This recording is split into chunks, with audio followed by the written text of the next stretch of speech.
Bonjour, l'objectif de cette vidéo est de vous présenter les variations d'une fonction. Premièrement, fonction strictement croissante. Dire que la fonction f est strictement croissante sur un intervalle i signifie que pour tout réel a et b de i, si a est strictement inférieur à b, alors f de a est strictement inférieur à f de b. On dit que la fonction f conserve l'ordre. Les réels de l'intervalle i et leur image par f sont rangés dans le même ordre.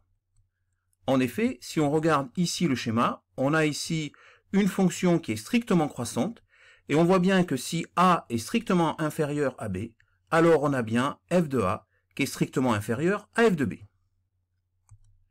On peut dire entre guillemets que ça monte quand x augmente. Deuxièmement, fonction croissante.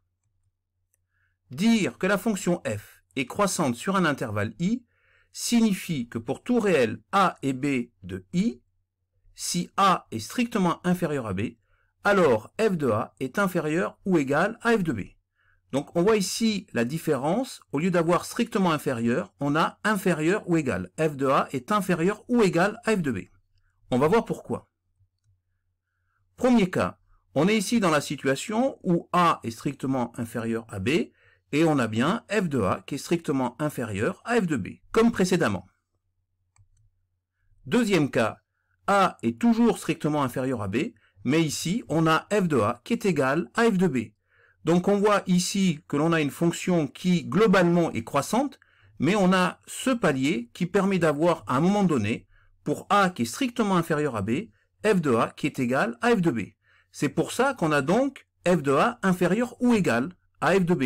C'est parce qu'on peut avoir à un moment donné ce qu'on appelle des paliers.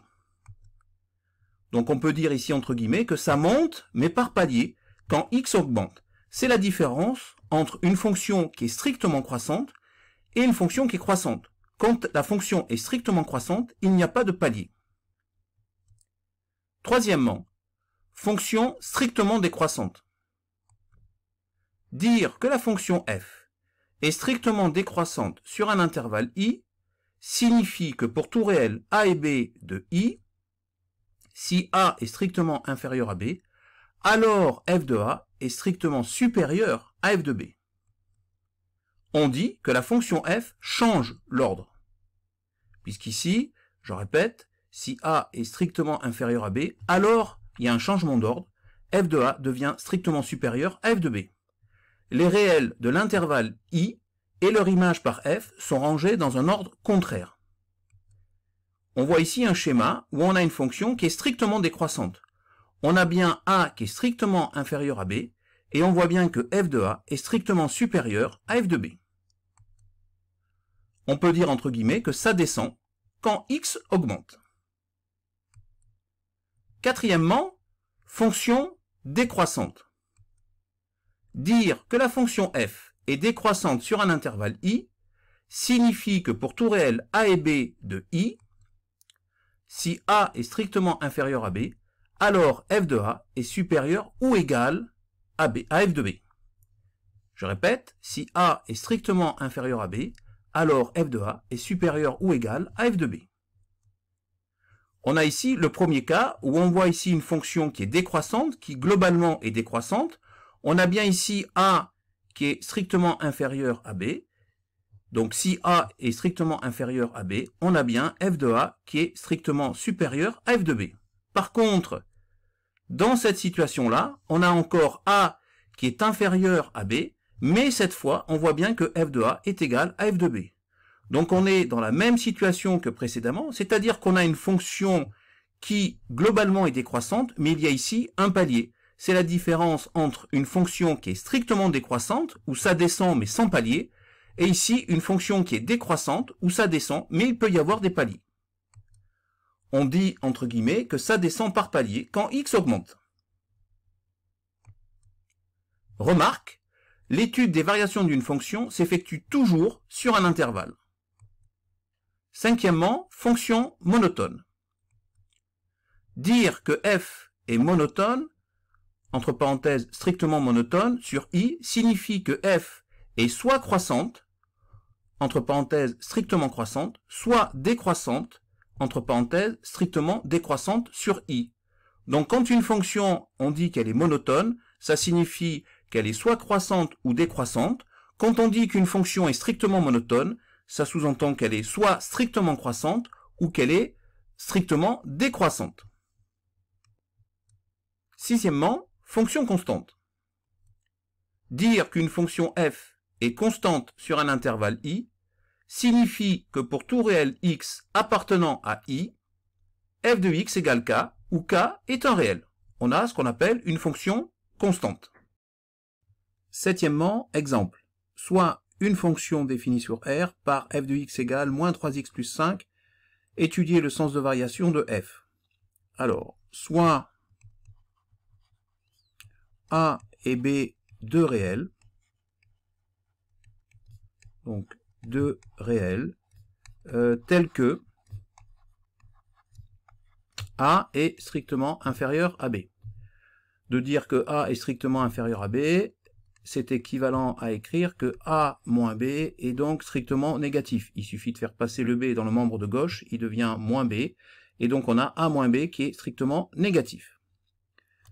F de a moins f de b est donc égal, si je remplace ici x par a, à moins 3a plus 5, moins, cette fois je vais remplacer x par b, d'accord, je vais remplacer x par b, et je vais obtenir moins 3b plus 5. Donc ça nous donne moins 3a plus 5, moins moins ça donne plus, donc plus 3b, moins multiplié par 5 ça donne moins 5, 5 moins 5 ça s'enlève, ça fait 0, et donc on obtient au final f de a moins f de b, qui est donc égal à moins 3a plus 3b. On va factoriser par moins 3. On obtient moins 3 multiplié par a moins b.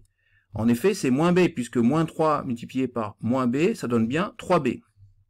Or, a moins b, on l'a vu, est strictement négatif. Moins 3 est strictement négatif. Négatif multiplié par quelque chose de négatif, ça va nous donner quelque chose qui, au final, est positif.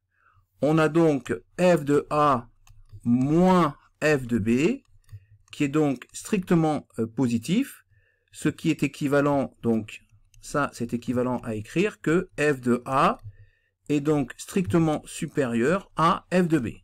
Donc on est parti de a strictement inférieur à b, et on arrive à f de a qui est strictement supérieur à f de b. On a donc inversion de l'ordre. On peut donc en déduire que la fonction f, donc la fonction f, est donc strictement décroissante sur R. Et donc strictement décroissante sur R. Sur l'ensemble R. Et donc voilà, on a effectué la démonstration que cette fonction f, qui a pour expression f de x égale moins 3x plus 5, est donc une fonction strictement décroissante sur R. Donc huitièmement, tableau de variation. Donc voici la représentation graphique d'une fonction f. On va dessiner ici le tableau de variation avec une première ligne où on a ici x qui varie de moins l'infini à plus l'infini. En effet, on suppose que cette fonction f est définie sur l'ensemble des réels. On a donc bien x qui varie entre moins l'infini et plus l'infini. On a une deuxième ligne qui correspond à f de x, c'est-à-dire à l'image de x. Alors, on peut constater ici que la fonction est croissante jusqu'à x qui est égal à a. Ensuite, elle est décroissante jusqu'à x qui est égal à b. Alors, lorsque x est égal à b, on a f de b qui est égal à petit m. Et lorsque x qui est égal à a, on a f de a qui est égal à grand M. Ensuite, pour x supérieur à b, on a bien une fonction ici qui est croissante. Donc, comment on va traduire ça dans notre tableau de variation? Eh bien, on va utiliser des flèches. Et puis on va pas être très original parce que lorsque la fonction va être croissante, on va prendre une flèche qui monte, et lorsque la fonction va être décroissante, on va prendre une flèche qui descend. Donc effectivement, on a une flèche qui monte jusqu'à la valeur de x qui est égale à a. On a bien ici l'image f de a qui vaut grand M.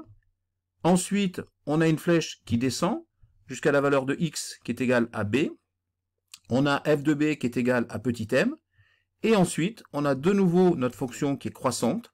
Alors, le comportement de la fonction ici, lorsque x est à moins l'infini ou à plus l'infini, c'est-à-dire que vaut f de x lorsque x tend vers moins l'infini, ou que vaut f de x lorsque x tend vers plus l'infini, ça, pour l'instant, en seconde, on ne peut pas répondre à cette question. Il faut d'abord faire un cours sur les limites.